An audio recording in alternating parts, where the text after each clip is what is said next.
At this point, we get to part B. Now, in this part B, what we are going to be looking to do is basically understand what is required for project delivery.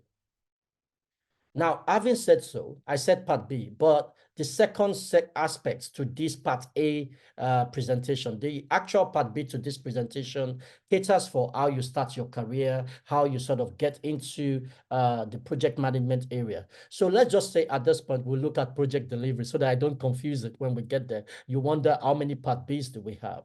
So this is project delivery, and I'm going to skim through it very quickly. So when we talk about delivery, the first thing you want to understand is what is the deliverable? What is your project scope? Because without the understanding of your scope and your deliverables, there's no delivery. You will not deliver anything. So what I always like to say to people, I've been in this for a very long time, and I'm going to be honest with you, I'm passionate about project management. I enjoy teaching it. I'm so passionate about it. In my family, we have 4 project managers.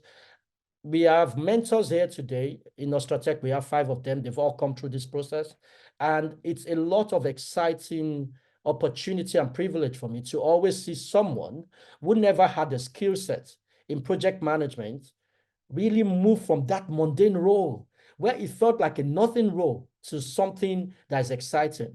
I have a 23-year-old starting on Monday on a new role as a project administrator. This 23-year-old will be earning almost 50,000 pounds. And it is not made up. I have somebody else starting on Monday, also as a program support. But you will listen to success stories today. Those are not the 2 people I've just talked about. These people also started this year in project management areas, and they'll share their stories shortly. But the key thing is, I'm just trying to communicate to you. Anyone, regardless of where you come from, what skill sets you have, can achieve anything if you put your heart to it. A lot of these people didn't have a clue about project management, and it was the same for me, except that I went into training. I have a master's in it. I have certifications in it. I've developed myself over 15 plus years to be at a place where I have been able to make a business of it and now train people. And a lot of people have benefited. Okay, the success story is daily increasing. So what we're going to look at now, based on this slide, is try to understand what a project deliverable is. So a deliverable is something produced as a result of project activity or process, right? So that when having understood that, because if you don't understand what you're doing, you will not deliver anything. I always like to say, what you don't understand, you cannot deliver. So the first thing is be clear around the deliverables for your project, and your deliverables will be instructed by what we call your project scope. And that's why the next thing we're going to look at now is your project scope, so that your project scope is the description of the project and its deliverables.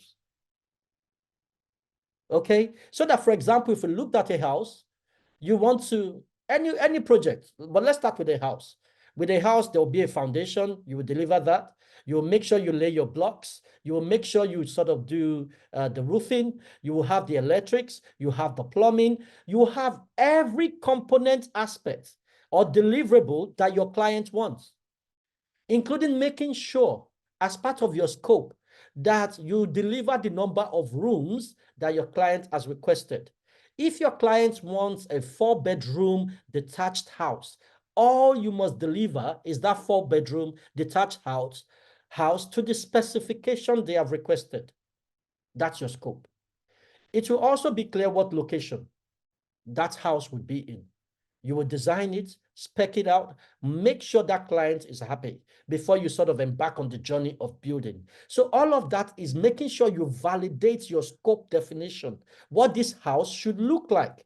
And this is why we say that your project scope is a description of the project, what we are delivering, and its deliverables. So it answers the question, what is included in this project and what is not included. Anything your client or customer or the business has not said they need is not included in your project. So what you want to always focus on is the scope as defined. So in your project initiation document, or something we call a project brief at the start, one of the things you want to do is be clear around the purpose of the project, Be clear around the scope for that project. Be clear around the objectives, what you look to achieve, the high-level timelines, the duration. And then once you sort of are clear around that, you can start to shape and mobilize. So there are different types of deliverables. I just want to sort of finish that.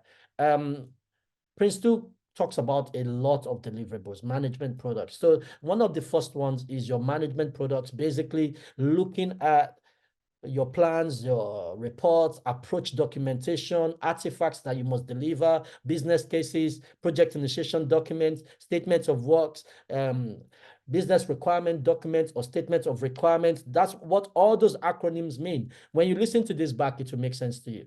Okay. And you have design documentation. So they are all used to manage and govern your delivery. Prince 2 is clear, a methodology we use in the UK, around what artifacts, what approach documents, what management products you must have. In fact, there are about 26. But let me just sort of say, in the real environment, we do not deliver 26. We do not deliver 26 management products. We do not. No, you will deliver and tailor to your project requirements. That is what we do. You look for what is relevant and applicable to you. So those management products are things you use to deliver your product and guide you through your delivery. The plans are useful to help you understand the journey from the start to the end of your project. It will cater, your plan should always cater for your full project life cycle. Okay. And then when you look at the other type of deliverable I want to talk about, this is the actual end product or output